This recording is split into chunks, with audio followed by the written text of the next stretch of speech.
Muy bien. Entonces, eh, hablar de los protocolos iniciales de ecografía en trauma es básicamente referirse al protocolo FAS, al protocolo IFAS y a los protocolos que han venido viniendo atrás de ellos, ¿no? Eh, este es mi hospital. Yo trabajo en el Hospital Rebagliati en Lima, Perú. Es un hospital de más o menos 1.800 camas. Durante la pandemia llegamos a casi 2.300 camas. Es un hospital de cierta forma inmanejable. Es un pequeño, un gran monstruo que a veces administrativamente nos sobrepasa. Y durante la pandemia, pues hemos tenido, creo que todos nos hemos encariñado más con el ecógrafo, ¿no? Nos ha permitido valorar realmente su uso y si los viéramos como un examen a las técnicas ecográficas en áreas críticas que se han ido validando en el curso del tiempo, eh, yo creo que pasó el examen, ¿no? Porque en buena parte nos ha permitido resolver problemas que de otra forma no los hubiéramos podido resolver. ¿Y cómo es que el ecógrafo llega a la emergencia? ¿Cómo es que el ecógrafo llega a un tópico de trauma? ¿Cómo es que el ecógrafo llega a una unidad de cuidados intensivos? Cuando uno ve la evolución de la historia de la ecografía, sabemos que desde los 1900, probablemente la historia de la ecografía la sepan ustedes mejor que yo, eh, desde que se comenzó a usar la detección por sonares en submarinos y esto se fue teniendo su aplicación médica, hasta la ecografía actual que usamos cada vez más portable. Fíjense que hay un punto en el cual en la historia de la ecografía se menciona como un punto relevante, ¿no es cierto? Que fue la aparición del protocolo FAS. Entonces, cuando hablamos del protocolo FAS, que es la incorporación formal, porque ya anteriormente ya se hacía, de la ecografía en trauma, nos preguntamos por qué resulta tan importante el FAS, ¿no es cierto? De tantos protocolos que hay, ¿por qué el FAS?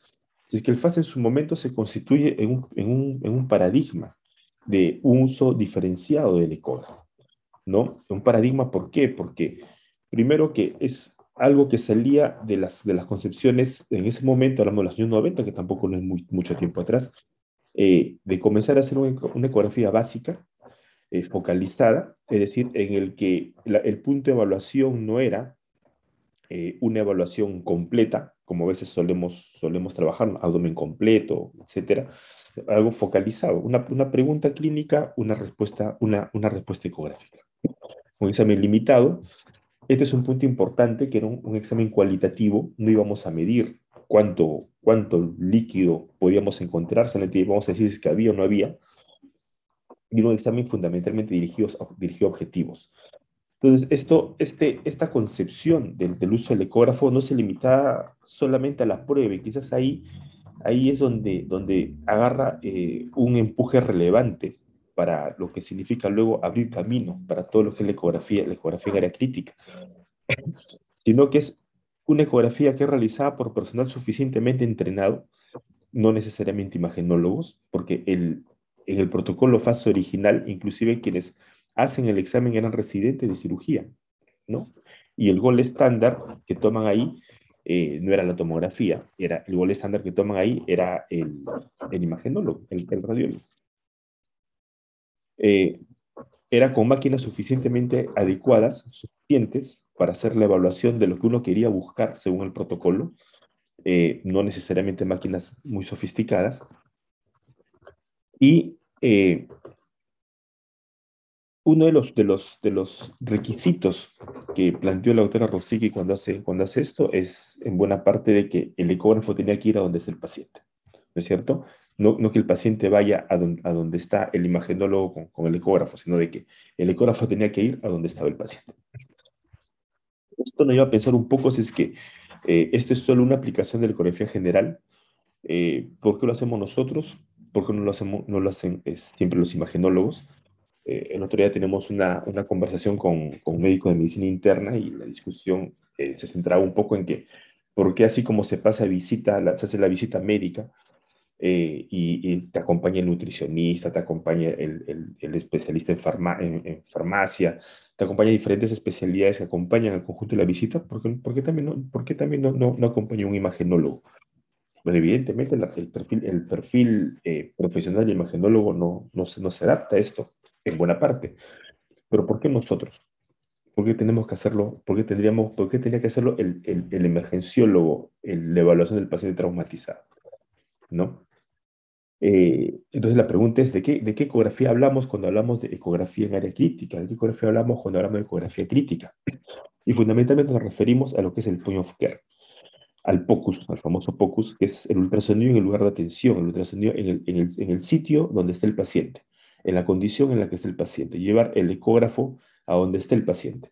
Por no llevar el ecógrafo donde está el paciente no significa llevar la máquina de ecografía, es llevar al ecógrafo y llevar al proveedor, o sea, al que va a hacer la ecografía con la suficiente capacitación para poder hacer una ecografía lo suficientemente aceptable para poder resolver el problema del paciente. Entonces, este point of care se diferencia un poco de la ecografía convencional por tres puntos básicos. Una de ellas, que es un ultrasonido descentralizado. Segundo, que es un ultrasonido focalizado y dirigido a objetivos, no solo de evaluación, sino también de aprendizaje y de formación del proveedor. Y tercero, que es un ultrasonido basado en fisiopatología, es decir, en el entendimiento de la imagen, o mejor dicho, en la contextualización de la imagen de acuerdo al entendimiento de la fisiopatología de lo que está ocurriendo en el paciente, asumiendo aún más de que el problema de la mayoría de pacientes críticos, y especialmente los pacientes traumatizados, esto es un síndrome, y no es el problema de un solo órgano, es un problema sindrómico multiorgánico. Entonces, esto ustedes ya lo saben, el ultrasonido cuando empezó eran máquinas bastante grandes y conforme ha ido evolucionando y mejorando la tecnología, estas máquinas han ido deviniendo en máquinas cada vez más portables. Aparecieron por los años 80 aproximadamente las máquinas tipo laptop, máquinas de diferente resistencia, diferente rendimiento, con los problemas de imagen que había al comienzo, pero ya sabemos que las máquinas, las laptops que hay ahora en ecografía tienen una resolución que no tiene mucho que envidiar a las máquinas de consola. Pero lo que fue llamando la atención en la evolución fue de que la portabilidad del ecógrafo fue yendo de la mano con la miniaturización de las máquinas. Un punto interesante es que cuando aparecen estas máquinas que son dirigidas a áreas críticas, los handheld, hand de mano, es de que llama la atención, esta es una de las primeras versiones que sale, pero la segunda, tercera, las que siguen saliendo es la disminución de la botonología, ¿no? La disminución de los botones, cada vez menos botones. ¿Por qué? Porque el concepto de la evaluación es un concepto en área crítica de primera instancia cualitativo, es decir, es un concepto de primera instancia, mira, y de acuerdo a lo que ves, contextualízalo en la clínica, es decir, funciona más como un complemento del examen físico, ¿de acuerdo?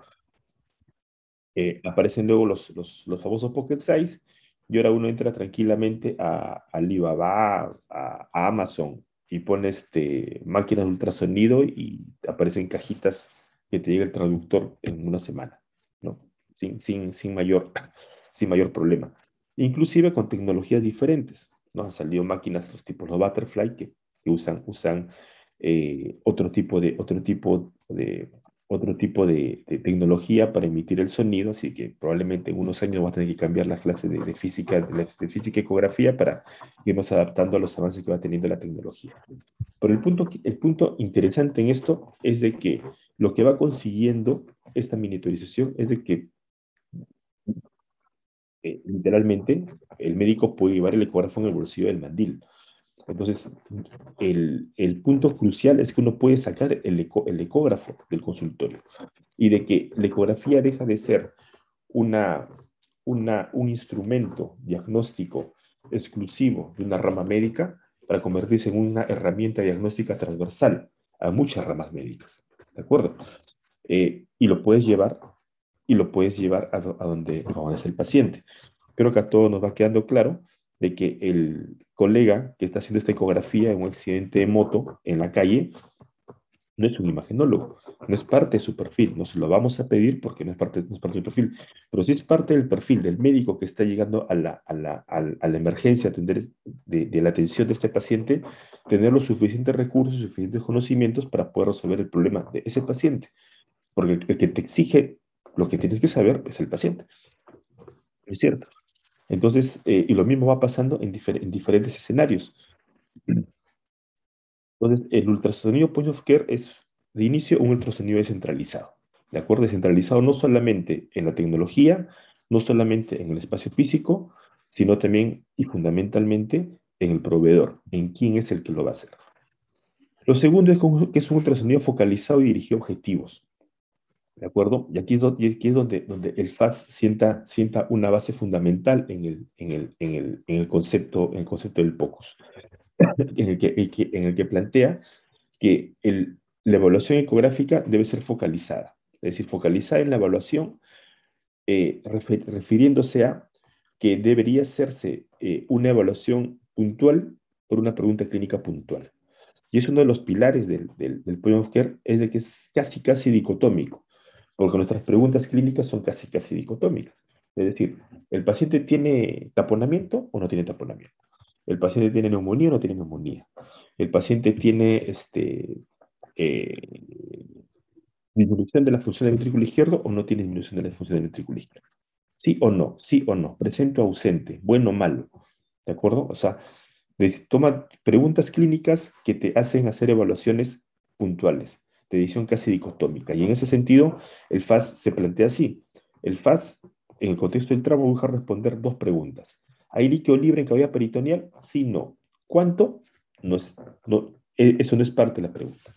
O sea, eso no es parte del protocolo. Lo puedes aprovechar aprendiendo un poco más, ¿cierto? Es que sí. Pero parte del protocolo FAS propiamente no. ¿Hay líquido libre en pericardio? Sí o no. ¿De acuerdo? ¿Y dónde radica la importancia de esto? Es en el cuestionamiento clínico del que esté evaluando al paciente. Si es que mi pregunta clínica es, ¿hay líquido libre en abdomen o pericardio? Yo puedo, haciendo un examen FAS que me toma poco tiempo y en el cual yo aprendo a hacer una técnica ecográfica sencilla, rápida, focalizada a una búsqueda objetiva y puntual, yo puedo responder esta pregunta clínica. Y puedo ahorrarme hacer todo esto, que sería una ecografía convencional en el cual necesita un operador con mayor conocimiento de la ecografía, con mayor dominio de todo esto, en el cual requerirlo es complicado. Todos sabemos de que a las 3 de la mañana que llega un accidentado, pedir que venga el imaginero va a hacer la ecografía, muchas veces es un dolor de cabeza. Y igual toda la evaluación que él pueda hacer en el tiempo que se demore en hacerlo, probablemente no sea relevante para mi cuestionamiento clínico, porque mi cuestionamiento clínico es, ¿hay líquido libre o no hay líquido libre? Y dentro de eso, bajo ese cuestionamiento clínico, el, todo un informe de ecográfico, lo que a mí me va a interesar, probablemente va a ser lo mismo que encuentre acá. Diferente es si mi pregunta clínica es, ¿hay líquido libre? Si no, y si mi otra pregunta clínica es, ¿qué se rompió? Eso es otra cosa. Ahí no funciona el FAS. ¿De acuerdo? Entonces, una pregunta clínica concreta, específica, que arrastre un cuestionamiento clínico concreto y específico. O digo, una imagen ecográfica o un estudio ecográfico concreto y específico. Y el otro, que es probablemente lo más interesante, es el abordaje del punto de vista fisiopatológico. Por eso es de que yo le decía, ¿por qué tenemos que hacerlo nosotros? Porque muchas veces cuando nosotros abordamos un paciente con un trauma o con algún tipo de síndrome o de agudización de enfermedad, o algún tipo de enfermedad crítica, la mayoría de estas enfermedades son sindrómicas o son afecciones sindrómicas. Entonces, la evaluación de un solo órgano no satisface muchas veces todo el entendimiento de lo que va pasando. Por eso es de que la ecografía, desde el punto de vista de la ecocardio, no avanzaba, no avanzaba, no avanzaba, no avanzaba en el abordaje del paciente crítico hasta que apareció la ecografía de pulmón. Cuando apareció la ecografía de pulmón ya se pudo entender mejor cómo hacer una correlación cardiopulmonar, ¿no? Una interacción cardiopulmonar y entender mejor los mecanismos de choque y entender mejor el manejo del shock. Entonces ya se entiende en una evaluación multiorgánica, ya podemos tener un mejor abordaje sindrómico. ¿De acuerdo? Siempre ponemos este ejemplo. Cuando viene un paciente en estado de shock, nosotros ya sabemos que el shock es un síndrome. Entonces no nos vamos a dedicar solamente a evaluar el corazón. Información nos va a dar, pero muchas veces no va a ser suficiente. Y la gran mayoría de veces probablemente no es suficiente. Y un abordaje sindrómico multiorgánico, como un síndrome amerita, probablemente nos va a responder más preguntas, ¿cierto? Alguna vez nos ha pasado que ya tenemos un paciente en shock, un shock que no lo entendemos bien, Llamamos al cardiólogo, el cardiólogo viene, te hace la ecografía, se demora, se demora, se demora, se demora, se demora, porque es el tipo de ecografía que él la va a hacer, ese no es el problema. Y al final te dice, ¿sabes qué? Cardíaco no es. No sé por qué te ha chocado, pero cardíaco no es. Luego viene el residente de segundo, agarra el traductor, plum, neumotoras, atención, ¿no? Por ejemplo, porque la concepción del abordaje del shock es diferente cuando lo ve lo ve uno que ve críticos. Por en general, eso es extrapolable a las diferentes ramas de la medicina, porque cada rama de la medicina, cada rama va a entender mejor eh, la enfermedad de su especialidad, y en el mejor entendimiento de la enfermedad de su especialidad va a entender mejor la fisiopatología y la formación de la imagen. Entonces le va a poder sacar un mejor provecho a lo que va encontrando. De tal manera de que la evaluación que nosotros tratamos de hacer en un point of care es una evaluación multifocal, ¿de acuerdo? Multiorgánica, integral, y bajo el concepto que esto debe ser complementario al examen físico. ¿Qué es lo que tú vas a hacer? ¿Qué ecografía vas a hacer? Eso lo va a ir orientando tu clínica, y la debes integrar en un concepto fisiopatológico, de tal forma que al final todo tiene que rimar. Tiene que rimar tu clínica con la imagen que tengas, laboratorio, todo lo que tú quieras, y la ecografía. ¿De acuerdo? Se tiene que haber una lógica fisiopatológica en lo que vas encontrando. Y muchas veces las cosas que a veces uno no termina de entender, con el ecógrafo puedes llegar a entenderlas mejor. Y otro punto importante en el point of care es de que no solamente cuando revisen esto, a ver que no, así como hay muchos signos que se usan para diagnosticar enfermedades, por el contexto crítico en el cual se trabaja, usamos también muchos estudios y muchos signos que usamos para descartar determinadas enfermedades. Por ejemplo, cuando hacemos neumotórax, que es lo más frecuente, hay estudios que sirven. ¿Qué signos ecográficos me sirven para confirmar el neumotórax, para diagnosticar neumotórax? Pero también hay estudios que te dicen qué signos ecográficos usas para descartar neumotórax. En un escenario crítico en el cual no siempre puedes tener el tiempo para hacer diagnósticos exactos, el descartar diagnósticos para tratar de centrar mejor a tu paciente, esto se hace particularmente relevante.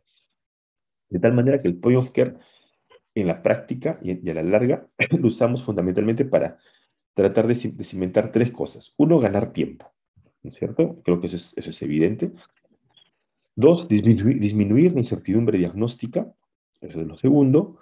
Y tres, procedimientos seguros. A estas alturas, ya sabemos que la mayoría de estándares de atención y de seguridad del paciente, las diferentes entidades que siempre buscan certificar o acreditar a las instituciones de salud de nuestros países, tipo la Joint Commission, etcétera, quizás las conocen, ya ponen como un estándar de seguridad del paciente que los procedimientos se hagan bajo guía ecográfica, ¿no? Entonces, estos son tres cimientos en los cuales se sustenta el point of care, que se han ido eh, construyendo en el curso de las 2, 3 últimas décadas.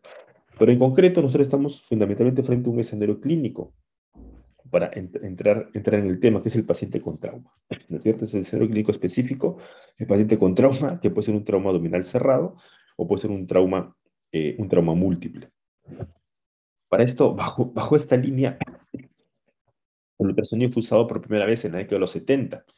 El FAS se publica más o menos el año 96, pero ya las primeras aplicaciones de ultrasonido en trauma se vienen publicando ya de los años 70, con reporte de casos y cosas con conceptos, inclusive te han haber escuchado probablemente el doctor Lichtenstein, que fue el que diseñó los primeros conceptos de ecografía pulmonar. Él ya describía en su primer libro, escrito solo en francés, que nunca se tradujo al inglés, en los años 80, pues los mismos conceptos del FAS, pero no se hizo un estudio protocolizado, todo esto, hasta que se publicó el estudio Rosic. El trauma abdominal cerrado, todos sabemos no es cosa rara, tiene una incidencia alta. Todos sabemos también que un abdomen doloroso es una caja de Pandora. Muchas veces el examen físico no va a ser confiable porque este problema puede quedar estático, puede resultar evolutivo. Los órganos que se van a dañar principalmente van a ser por la transmisión digo, por la transmisión del golpe, por la energía que se va liberando en el abdomen, fundamentalmente se van a dañar los órganos de vísceras sólidas, las vísceras sólidas. Y el punto crucial cuando tenemos un paciente con abdomen quirúrgico, o perdón, con un abdomen traumatizado, es que siempre va a pasar por nuestra cabeza si que este paciente va a requerir manejo quirúrgico o no va a requerir manejo quirúrgico, ¿no es cierto? Y esta es una de las cosas que siempre nos va a estar martillando para tomar decisiones. Bien, de todas las pruebas que podemos tomar, vamos a echar mano de todo, no vamos a echar mano solamente de la ecografía. Tenemos que tratar de echar mano de todas las herramientas que tengamos de acuerdo a la disponibilidad que podamos tener. Tomaremos examen de laboratorio, que nos ayudarán en mayor o menor medida a aclarar algunas cosas. A veces re- eh, eh, hacemos el FAST, no encontramos líquido libre, el paciente tiene un abdomen muy doloroso y que va empeorando en el curso de las horas, y pues puede que estemos frente a una pancreatitis traumática. Eh, Podemos encontrar, no tenemos el ecógrafo y vamos a echar mano de solamente un hemograma porque no tenemos muchas cosas más. Sabemos que el hemograma, la hemoglobina, hematocrito va a tener sus sesgos en las primeras fases de la post-trauma. Así que todas esas cosas no nos van a resultar de primera intención confiables, de acuerdo a cómo vaya llegando el paciente, ¿no? Una placa simple de abdomen para líquido libre no nos va a ayudar prácticamente mucho. Nos va a ayudar si es que hay perforación de víscera hueca para ver si es que hay neumoperitoneo. El lavado peritoneal, estoy con una faringitis que no me pasa. No es COVID, por si acaso. El, el lavado peritoneal diagnóstico nos ayuda, pero no deja de ser un procedimiento quirúrgico menor en algunos sitios que requiere mayor protocolos y mayor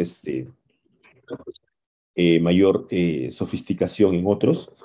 Es una técnica que en el curso de los años tuvo su bajón, y tuvo su bajón precisamente cuando apareció el FAS.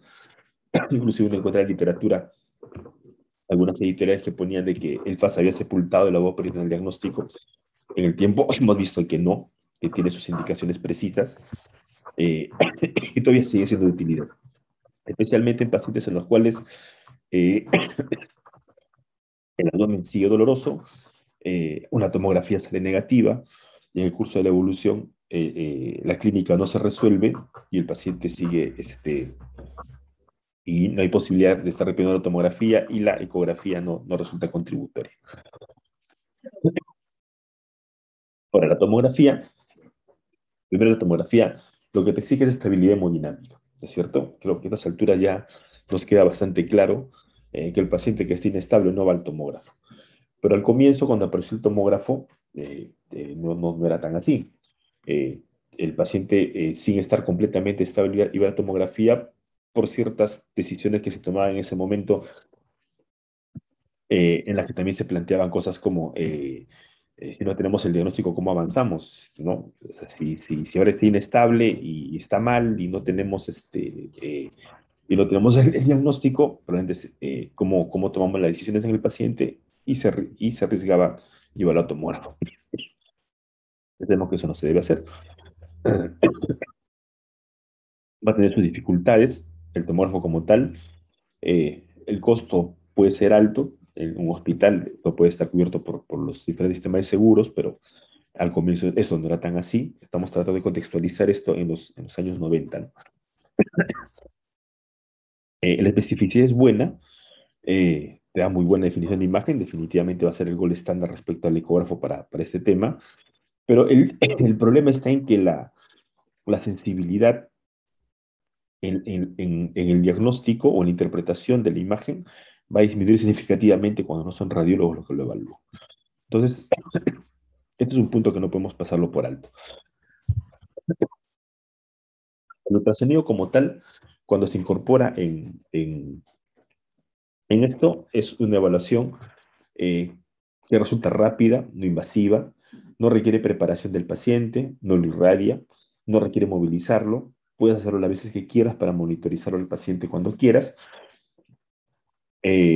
Resulta útil. En el contexto del tramo abdominal cerrado, básicamente hay dos enfoques con el ecógrafo. Uno, que es el enfoque básico, que es el que habitualmente lo hace el no imagenólogo, que es la búsqueda de líquido libre, que es propiamente el examen FAS, y la evaluación de órganos, que habitualmente ya lo tiene que hacer el imagenólogo, ¿no? O sea, uno encuentra el líquido libre, encuentra que hay líquido libre, no tiene disponibilidad de un tomógrafo, ahí tienes que echar mano de- de- del colega radiólogo a ver si que te puede ver, a ver de dónde está sangrando. Como generalmente víscera sólida lo que se daña, entonces quizás se puede encontrar algún tipo de lesión que de acuerdo a la estabilidad del paciente puede definir que el paciente tenga que ir a sala o no. Entonces, ¿qué es el FAS? El FAS propiamente es un anagrama, ¿no? Evaluación focalizada con sonografía para pacientes con trauma, ¿no? Fue un estudio que se publicó el año 96, un estudio Rosicky, y que prácticamente fue aceptado en una conferencia de consenso al año siguiente. Creo que nos sobran dedos en una mano para poder encontrar estudios que al año siguiente son considerados acuerdo de consenso y que en el curso del tiempo no ha perdido valor, porque todo el mundo sabe que ahora la primera forma de evaluar un paciente con trauma abdominal cerrado, si ponen un ecógrafo, es aplicar un FAS. ¿Qué cosa busca responder el FAS? Pues como le digo, el FAS es el que abre el concepto del point of care. Básicamente dos preguntas. ¿Hay líquido libre en cavidad peritoneal? ¿Hay líquido libre en pericardio? Solo esas dos cosas. ¿De acuerdo? No he incluido acá los estudios que se hicieron y los estudios que se han venido haciendo en el curso de los años para validar la eficiencia del entrenamiento en los operadores inexpertos en ecografía. No lo he puesto, pero son bastantes. Eh, Definitivamente en el curso de los estudios, conforme van sumando estudios, el grado de experticia y el grado y el margen de error se estrechan de una manera bastante significativa, de tal manera de que los estudios habitualmente cuando pasan de 25 FAS tutoriados, entre 25 y 30 FAS tutoriados, el margen de error cae a menos de un 10%, y cuando se pasan los 50, 60 FAS, el margen de error cae a menos de un 2%. Pero sin embargo, debemos recordar algunas cosas importantes. Primero, la ecografía, esta evaluación ecográfica es una técnica parcial, ¿de acuerdo? Nosotros buscamos líquido libre en abdomen y nada más que eso. ¿Está bien? ¿A otras cosas pueden haber en el abdomen? Definitivamente que sí, y se nos pueden escapar, porque no es parte del estudio. Puede haber aire y se nos puede escapar, ¿de acuerdo? Esta es una pregunta clínica específica por una evaluación específica. Su elección va a depender del estado hemodinámico del paciente, aunque ya en los protocolos actuales básicamente es el primer paso que vamos a dar después de la estabilización inicial.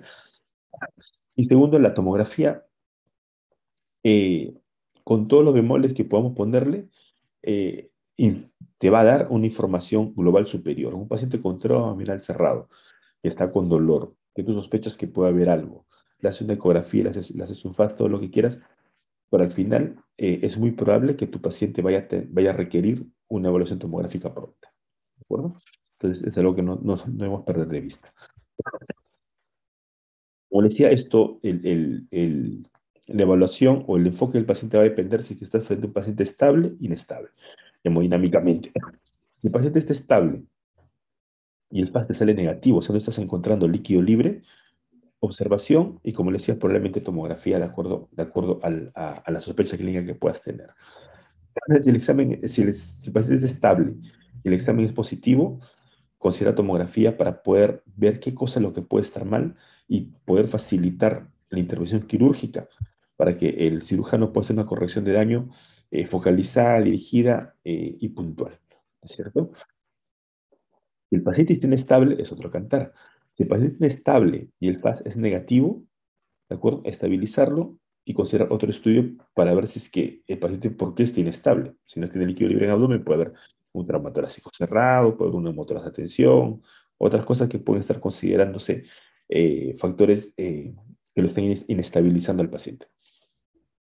Pero si el paciente está inestable y el FAS es positivo, técnicamente el paciente debería pasar una laparotomía urgente, ¿no es cierto? O de acuerdo a lo que encuentres, quizás encuentra que el paciente tiene estable porque está taponado, una pericardiocentesis urgente, ¿no? Pero esto requiere una intervención urgente. Entonces, ¿A qué le llamamos positivo o negativo?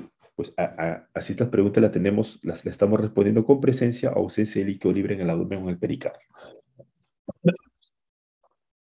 En el FAS entonces vamos a evaluar, pues una evaluación que va a evaluar abdomen en tres ventanas, ¿de acuerdo? Una ventana derecha, una ventana izquierda y una ventana inferior, y va a evaluar pericardio.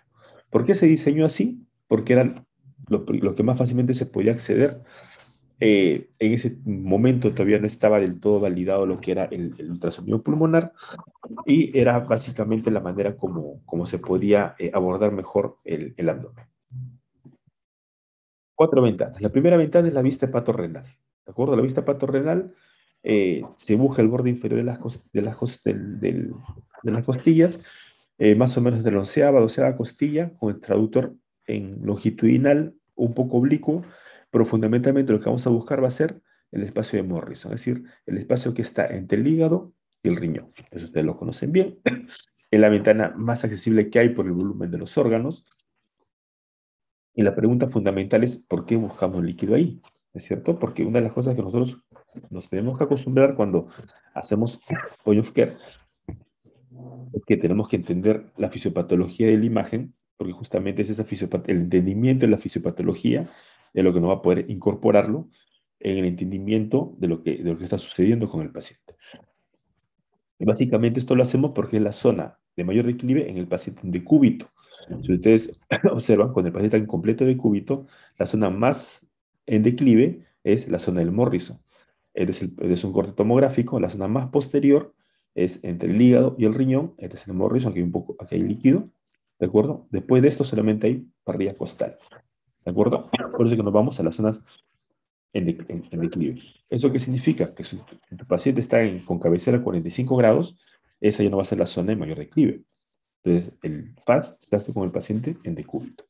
¿De acuerdo? Eh, si nosotros tomáramos esto como solamente zonas como compartimientos libres y vaciáramos el líquido, veríamos que el líquido se iría hacia las zonas más posteriores. En el lado derecho, el Morrison, perdón, en el lado derecho el Morrison y en el izquierdo el esplendor con unas consideraciones que vamos a dar después. ¿De acuerdo? Entonces, ¿de dónde va a drenar líquido? El líquido no va a aparecer acá. El líquido va a aparecer en las zonas anteriores, ¿de acuerdo? Más superficiales, más arriba, en los paritocólicos, y de ahí va a drenar hacia el Morrison. ¿De acuerdo? Por eso es que los cirujanos cuando dejan los drenes, lo dejan los paritocólicos, por donde se va a comenzar a acumular primero. Y de ahí por gravedad, de acuerdo al volumen que haya, se va a drenar hacia las zonas más posteriores, más, más dependientes. Este es un espacio en Morrison en el que no se ve nada de líquido. Este es un Morrison en el que se ve líquido acumulado acá. ¿No es cierto? Vean cómo se acumula acá adelante y de aquí se va yendo hacia las zonas posteriores. Esto es una costilla que va a dar sombra acústica. Siempre vamos a tener ese inconveniente porque el traductor lo vamos a poner generalmente un poco más en longitudinal para tratar de coger el eje largo del riñón. Ahora, un punto interesante con el fásico y con esto es que nos va a permitir monitorizar si el líquido se va acumulando, en este caso sospechamos que es sangre, o no va aumentando en volumen. Este es al comienzo de un trauma, esta es una secuencia de fotos del mismo paciente. Miren cómo se ve poquito líquido y conforme va aumentando, va separando, se va metiendo en el peritoneo, separando el hígado del riñón, hasta que acá está con mucho más aumento, como ven, y sin embargo se ve líquido en la zona superior y completamente separado el riñón del hígado. Básicamente lo mismo. La segunda ventana es la ventana perisplénica. Eh, Acá también lo buscamos entre un poco más arriba, entre la décima y onceava costilla, aunque eso es relativo. Y aunque, si bien el FAS originalmente lo llamó la ventana esplenorrenal, y muchas veces lo vemos así, como la ventana esplenorrenal, y hasta ahora se sigue escribiendo y publicando de esa manera, hay una corriente que se refiere más a la corriente perisplénica, bajo el concepto de que la distribución del peritoneo alrededor del vaso, como no es de mucho volumen el vaso, como la relación que hay entre el hígado y el riñón, básicamente el peritoneo va a rodear el vaso y el líquido de los peritocólicos va a drenar tanto en la zona anterior o superior y como hacia la zona más propiamente relacionada al riñón. ¿De acuerdo? Y otro punto a considerar también es de que el menor volumen del vaso te va a obligar no a buscar el líquido en la zona entre el hígado y el riñón, que es el morro, generalmente línea axilar media, te va a obligar más a buscarla en línea axilar posterior. ¿De acuerdo? Acá, vean, aquí hay un poco de líquido pleural, este es el vaso, aquí hay líquido libre, acá está el vaso, y si se dan cuenta acá, el líquido está entre el diafragma y el vaso, acá está metido.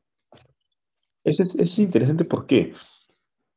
Porque muchos pacientes, cuando lo tires en decúbito, completamente en decúbito, la zona de mayor declive entre el vaso y el riñón, y entre el vaso y el diafragma, más va a ser entre el vaso y el diafragma.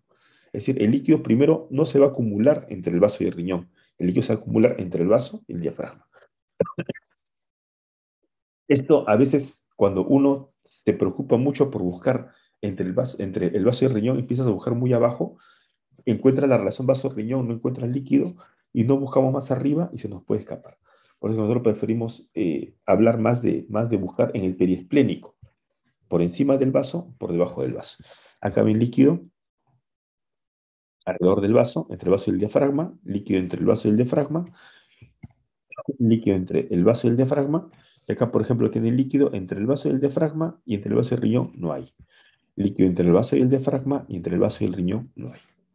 ¿De acuerdo? La tercera ventana es la ventana suprapúbica.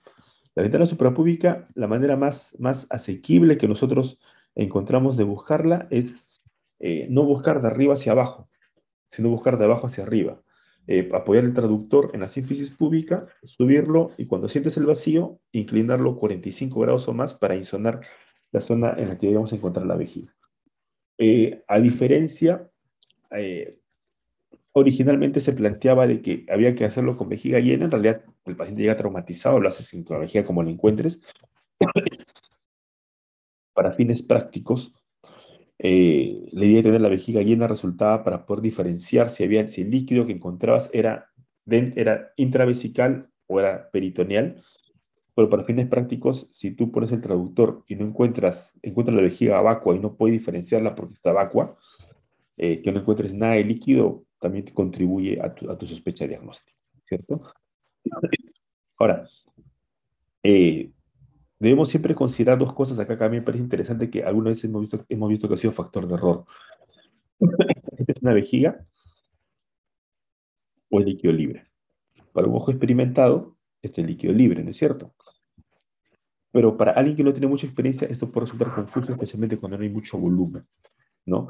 No olvidemos de que si nosotros agarramos la vejiga del paciente y la ponemos en una mesa, pierde la forma cuadrada que habitualmente solemos ver en intrapélvica. Porque la forma que toma la vejiga llena depende de las paredes pélvicas, ¿no es cierto? Esas paredes pélvicas son las que van a definir la forma cuadrada de la vejiga.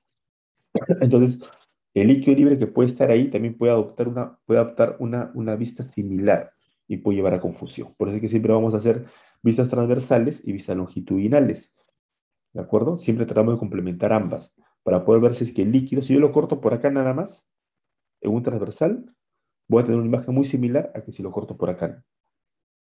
¿De acuerdo? Para un ojo que no es muy experimentado, lo puede confundir. Entonces, siempre vamos a hacer vistas transversales, vistas longitudinales, para tratar de disminuir el margen de error. Es una vista transversal, acá tenemos el útero que está flotando con los ligamentos. Esta es una vista longitudinal. Probablemente si yo corto por acá un transversal, se me va a escapar el líquido que está acá. ¿No? Entonces, siempre vamos a preferir y siempre vamos a recomendar en cortes suprapúbicos hacer cortes transversales y cortes longitudinales. La otra vista es la vista subsifoidea, en la cual vamos a insonar fundamentalmente el corazón. La forma como vamos a acceder es aprovechar la ventana que te va a generar el lóbulo izquierdo del hígado. Vamos a colocar el traductor. Acá también, en lugar de hacerlo de abajo hacia arriba, vamos a buscar hacerlo de arriba hacia abajo. Vamos a apoyar el traductor en la punta de la apófisis sifoides y cuando sentimos el vacío, ¡prum!, nos inclinamos. ¿No? Nos inclinamos y apuntamos hacia el corazón. El corte que vamos a tratar de sacar va a ser un corte subsifoideo en cuatro cámaras, o sea, tratar de visualizar las cuatro cámaras. ¿Por qué? Porque a mí lo que me interesa no es ver líquido solamente, sino ver si es que ese líquido está generando un efecto hemodinámico. Y el efecto hemodinámico que se genera sobre las cavidades derechas. Entonces, yo tengo que tratar de visualizar cómo se ven las cavidades derechas. ¿De acuerdo? Que a menudo resulta un poco más complicado de ver. Independientemente del volumen de líquido, también me interesa ver eso porque para ver si que si el paciente está en estado de shock, si que es la naturaleza, la causa del shock o no. ¿No es cierto? Yo puedo tener un poquito de líquido como lo vemos acá, tratar de sacar las cuatro cámaras lo mejor posible, ver un poquito de líquido como lo vemos acá, o terminar viendo líquido como lo vemos acá. ¿No es cierto? Un líquido mucho más abundante, que ya me está produciendo colapso de aurícula derecha acá, colapso de ventrículo derecho acá. Entonces es otro líquido. Y es cosa debemos tener cuidado. Acá también pueden ver cómo se colapsa la aurícula derecha. Y ese movimiento de bamboleo es bien característico del ¿qué pasó? Es bien característico un momentito que se cerró el programa. Es bien característico del corazón cuando ya se encuentra taponado.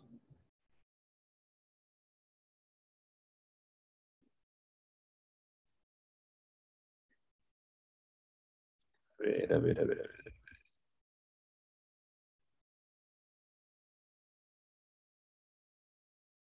Creo que ahí estamos de nuevo, ¿no?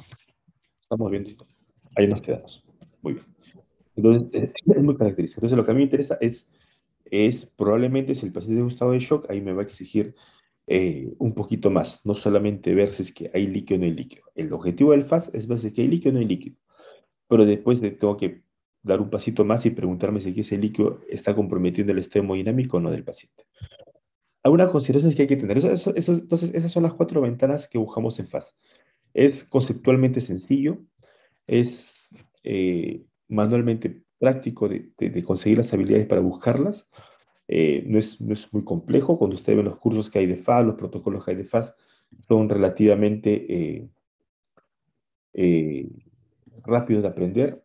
La curva de aprendizaje es una curva de aprendizaje ya más o menos bien definida. Y normalmente cuando uno hace una rotación en trauma o una rotación en un hospital, pues 20 exámenes FAS lo haces en 2 guardias, ¿no? O sea, no es algo que te vaya a exigir mucho tiempo prolongado para hacerlo. Algunas consideraciones que debemos tener. Hay algunos estudios o algunas instituciones que consideran la evaluación de los paritocólicos como parte del FAS. Inclusive lo escriben así, ¿no? Acá yo digo el Morrison y busco acá el paritocólico. Acá veo el perisplénico y busco acá el paritocólico. Normalmente, eh, ¿esto es parte del FAS? Originalmente no. ¿Te puede ser útil? Sí te puede ser útil. Pero como les mencionaba, inicialmente el líquido se acumula en el peritocólico y el peritocólico va a drenar hacia la zona de mayor declive. Entonces, un paciente que viene con dolor abdominal, que ha tenido un trauma abdominal y que no, y que tú no encuentras líquido todavía, pues, nada nos cuesta irnos un poco más hacia la cara anterior del abdomen y buscar si que hay líquido interasas. ¿No es cierto? Nos puede servir. Entonces, ¿el peritocólico es parte del FAS? No. ¿Te puede servir? Sí. Ya estás con el traductor y tienes que moverlo 10 centímetros. O sea, no te va a quitar y te puede ayudar. El otro punto es la cuantificación. La cuantificación en FAS no es una cuantificación propiamente dicha. Lo que se trata de hacer es un score de acuerdo al volumen o a las ventanas o a la cantidad que cualitativamente uno puede ver. ¿De acuerdo? No medimos volumen, no tratamos de medir volúmenes exactos.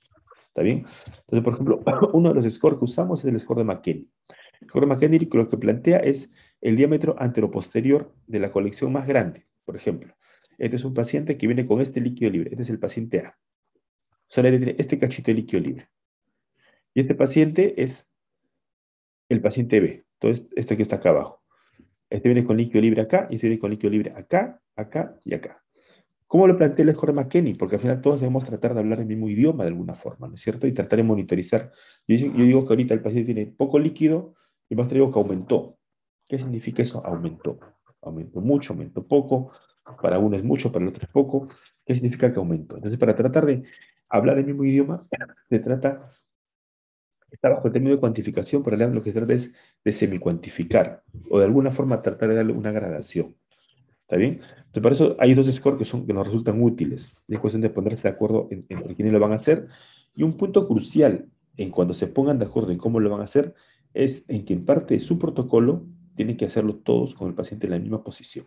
¿De acuerdo? Porque le cambio de posición al paciente, le subiste a la cabecera, eso te altera todo. ¿Está bien? Entonces, el score de McKinney lo plantea así.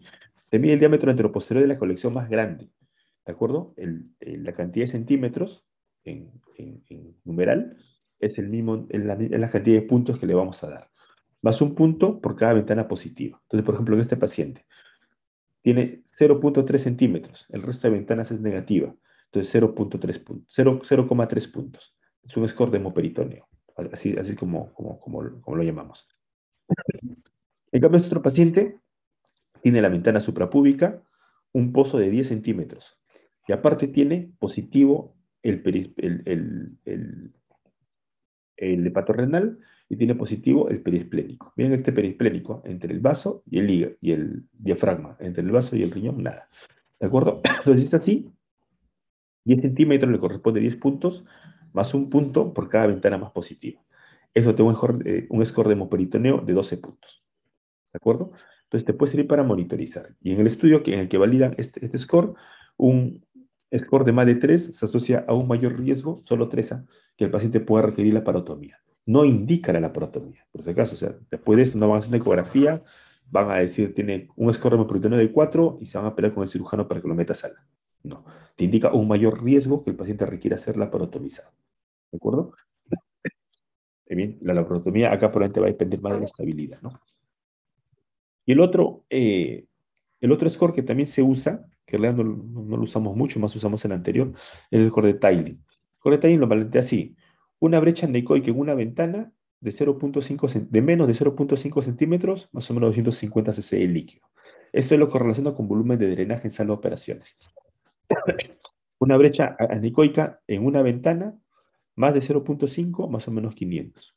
Y brecha anecoica en 2 o 3 ventanas, independientemente de lo que puedan medir, más de 1000 cc. ¿De acuerdo? Y otro estilo considera más. Brecha líquido con asas intestinales flotando, más de 1500 a 2000.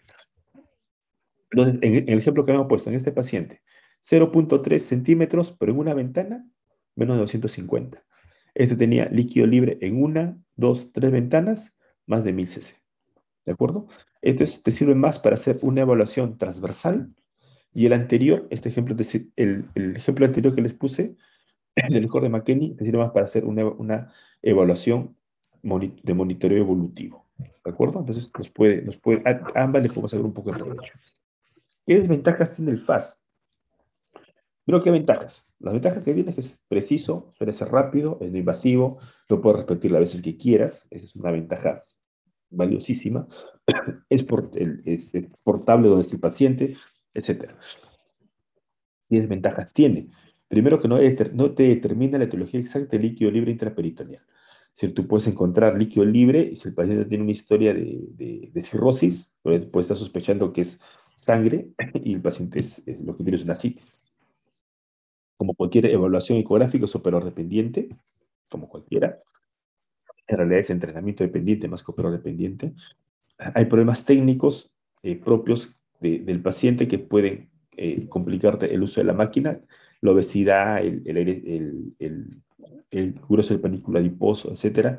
Y un punto que te deja vacío es que no evalúa idóneamente el retroperitoneo, ¿no? Ese es un punto que te deja hueco. Entonces, originalmente el FAST evalúa 4 ventanas. Pero el paciente cuando te llega con trauma, valgan verdades, no te llega con un trauma abdominal selectivo. Generalmente te llega con el abdomen golpeado y con el tórax golpeado. No te llega solo con el abdomen golpeado, te llega con el tórax golpeado. Entonces, el FAS evolucionó al famoso FAS extendido, en el cual las preguntas clínicas que usábamos con el FAS únicamente, que era, ¿hay líquido libre en abdomen?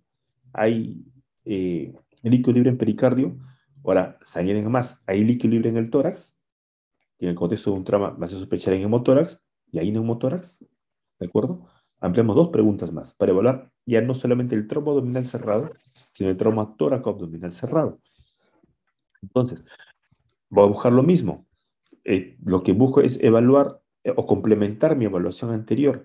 Y cuando estoy haciendo la evaluación en el pato renal, lo que voy a hacer va a ser subir el traductor hacia la axila del paciente y además tirarlo hacia la zona más posterior, porque por declive la efusión pleural se va a hacer posterior.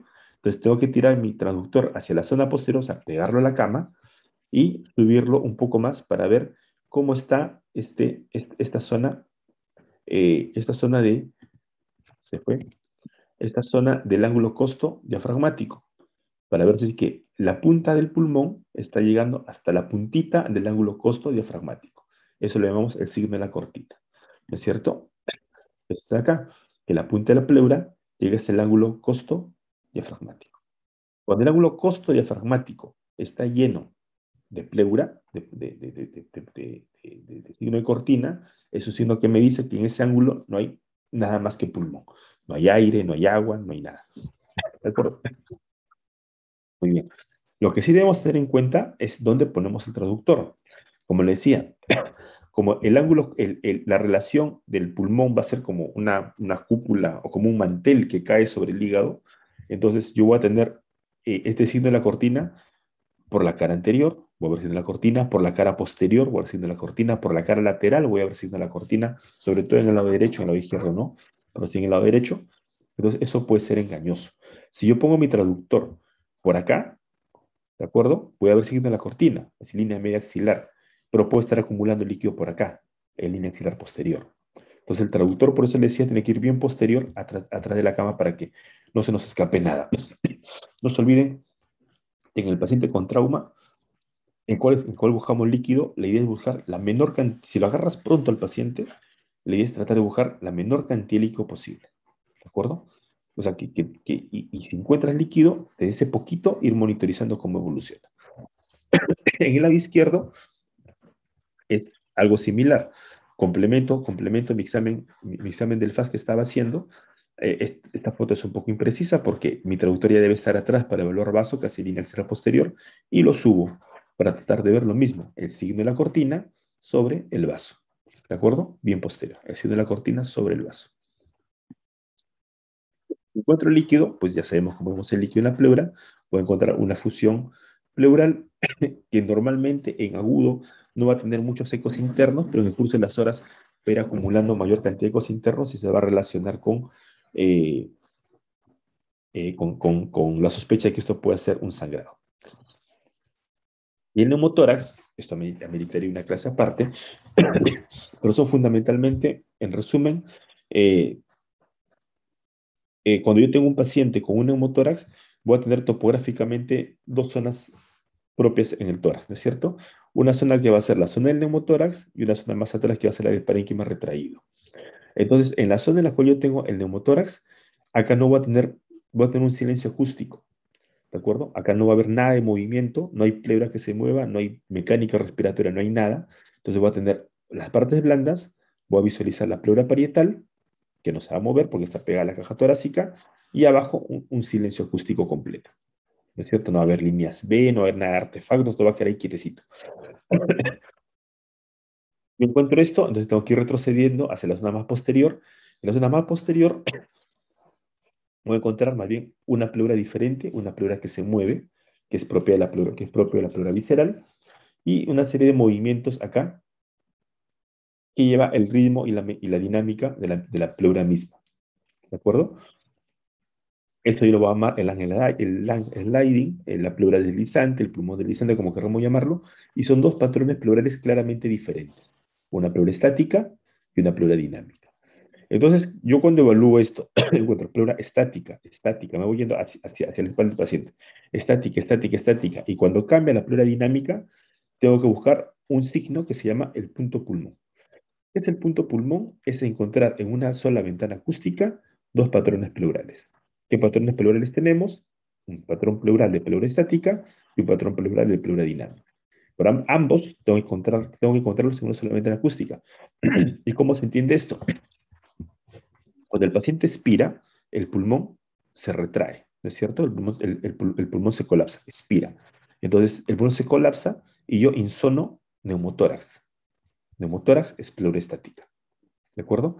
Y cuando el paciente inspira, el pulmón se infla, entre comillas.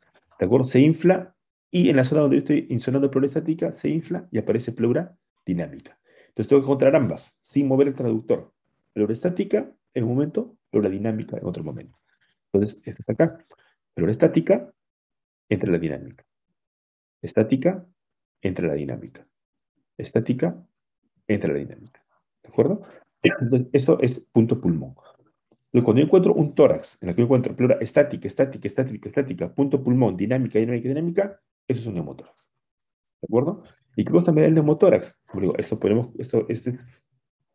es una teoría bastante interesante porque hay varias cosas que analizar acá. Te puede permitir analizar la extensión del neumotórax, te puede permitir analizar la progresión del neumotórax, te permite evaluar la resolución del neumotórax, etcétera, etcétera, etcétera. Pero en este caso lo que nos interesa es que si yo encuentro esto me hace sospechar en neumotórax. ¿De acuerdo? Entonces, normalmente un patrón, este es el modo M. El modo M cada vez en lo que a la neumotórax respecta está cayendo en mayor desuso porque a diferencia de las ecografías convencionales, en el cual el modo M te sirve para hacer algunas mediciones, acá el modo M no te grafica más y no te da más información que el modo B, porque le estás construyendo sobre el modo B, ¿no es cierto? Y no estás haciendo nada más con el modo M, ¿no? Entonces, el diagnóstico de un neumotórax se hace en modo B fundamentalmente. Y lo que va a definir va a ser que vas a tener ausencia de movimiento de pleura, si no va a haber deslizamiento ni pulso pleural, vas a tener ausencia de líneas B, que son artefactos verticales, y la presencia de punto pulmón. ¿De acuerdo? Entonces, esto es el FAS extendido. Bajo este concepto nació el FAS extendido. Entonces, el FAS es la evaluación del trauma abdominal cerrado, el FAS extendido es la evaluación del trauma tóraco abdominal cerrado. Pero se puede hacer más cosas. El paciente podía llegar con mucho más que solamente un trauma y abdomen cerrado, fracturas, etc. Entonces apareció luego el FASTER. El FASTER lo que evaluaba era, aparte, huesos largos. Y trataba un poco de visualizar inclusive pelvis, pero no tuvo mucho éxito. Pero fundamentalmente huesos largos, ¿no? Y la siguiente pregunta que se suma es, ¿hay fractura de huesos largos o no hay fractura de huesos largos? Acá vamos a hacer una vista, vamos a barrer transversalmente un húmero, ¿de acuerdo? Y miren acá cómo se ve la disrupción. Acá se ve el periósteo, la ecogenicidad normal del hueso. Y conforme vamos avanzando, vemos cómo se pierde ese periósteo y cómo se consigue ver la estructura, ¿no? La estructura intraósea. Acá no solamente vemos, al inicio del video, vemos solamente, voy a parar acá. Acá, mira, acá solamente vemos el periósteo y la sombra acústica, ¿no es cierto? Y conforme vamos barriendo, vemos cómo se pierde acá, se pierde la ecogenicidad del periósteo, la hiperecogenicidad del periósteo y conseguimos ver estructura interna del hueso. Esa es una fractura. Llega un corte longitudinal en un eje largo, acá vemos el periósteo y acá vemos cómo se ve la fractura. La sensibilidad del ecógrafo para diagnosticar fracturas suele ser similar a la de los rayos X. Para diagnosticar fisuras suele ser un poco superior a la de los rayos X, dependiendo del hueso del que hablamos. Pero aparte, hay contusiones óseas que al paciente le duelen porque hay trauma del periósteo que no llegan a romper el hueso. Pero no tengo aquí el video, pero que tú ves que acá el hueso está hundido por el golpe. Por eso no se traduce en la placa. A veces ni siquiera se llega a traducir en la tomografía, es algo que te da una reconstrucción de parrilla costal, ¿no? Pero también la puedes ver con un ecógrafo de regular resolución. Pero entonces aparece el FAS, aparece el IFAS, aparece el FASTER, pero no termina de contestar todas las interrogantes que tiene uno frente a un paciente con trauma múltiple. ¿No es cierto? Porque con trauma múltiple te trae el trauma craneano, el trauma facial, por último el estado de choque, ¿no? No resulta todo completo. Y por eso es que en el interín aparece el FAS ABCD. Este es un concepto que evolucionó en diferentes protocolos, aquí yo le traigo ese protocolo de WinFocus que es que nosotros trabajamos, pero hay otros conceptos de fase ABCD o similares o parecidos, en el cual lo que ya no es una pregunta clínica, la que te haces en forma específica y puntual, como empezó el FAS. Así empezó el ultrasonido en trauma. Preguntas clínicas específicas. Ahora es tu clínica en el conocimiento y en el entendimiento de tu paciente con trauma múltiple el que te lleva a hacer una evaluación del paciente. Dicho en otras palabras, tú ya no vas a aplicar un protocolo. Tú vas a evaluar un paciente y en base a las preguntas clínicas que tu evaluación te exige, es que tú vas a buscar una evaluación ecográfica específica. De tal manera de que tu ecógrafo funciona como un complemento de tu examen físico. ¿De acuerdo? Entonces, cuando preguntamos por qué lo tenemos que hacer nosotros y no el imagenólogo, porque no van a ser necesariamente evaluaciones concretas o puntuales o convencionales, sino van a ser más evaluaciones que van a responder a lo que yo estoy evaluando dependiendo a la clínica que voy encontrando. Entonces, esta evaluación sindrómica en el trauma múltiple es, es la que te va a orientar el tipo de estudio que vas a hacer. Como decía el, el profesor Nogué, un amigo español, yo lo planteaba así, el ecógrafo te va a servir para mejorar tu clínica, te va a servir para mejorar tu práctica médica, no va a solucionar tus deficiencias como médico, ¿no es cierto? Quizás en algunas cosas puntuales sí, en algunos casos tengamos suerte, pero en líneas generales no nos va a solucionar nuestra deficiencia. El ecógrafo, a más sepa yo de lo que le está, de lo que le puede estar pasando al paciente o de la enfermedad que tiene el paciente, mejor uso le va a poder dar al ultrasonido. De tal manera de que estos protocolos, ya que son mucho más complejos, más completos, como el FAS ABCD, que no es solamente el FAS que se da cuenta de todo lo que se puede hacer, o evaluación de vía aérea, evaluación pulmonar, evaluación cardíaca, vascular, abdominal, partes blandas, neurológica, etcétera. El FAS inicialmente queda como una estrellita en un universo. ¿De acuerdo? Así empezó, pero esto creció. Y no solamente te permite hacer diagnósticos iniciales, sino también te permite asistir a intervenciones, procedimientos, drenajes, cateterizaciones, etcétera, y a evaluar el resultado de tus primeras intervenciones, o sea, monitorizar. ¿De acuerdo? En una forma más completa y más compleja. De tal manera de que nosotros empezamos a hacer el abordaje del trauma, el paciente traumatizado así, con un FAS con 4 ventanas, no digamos puntuales, no digamos necesariamente sencillas. En su momento hubo mucho que bregar ahí para que esto pueda tener un buen reconocimiento. Y lo que trabajamos ahora es un abordaje del paciente con trauma múltiple mucho más, eh, no digamos necesariamente complejo, que ciertamente lo es, pero sí más completo. ¿De acuerdo? Eso es lo que yo quería traerles a colación en este tema que me invitaron a presentarles.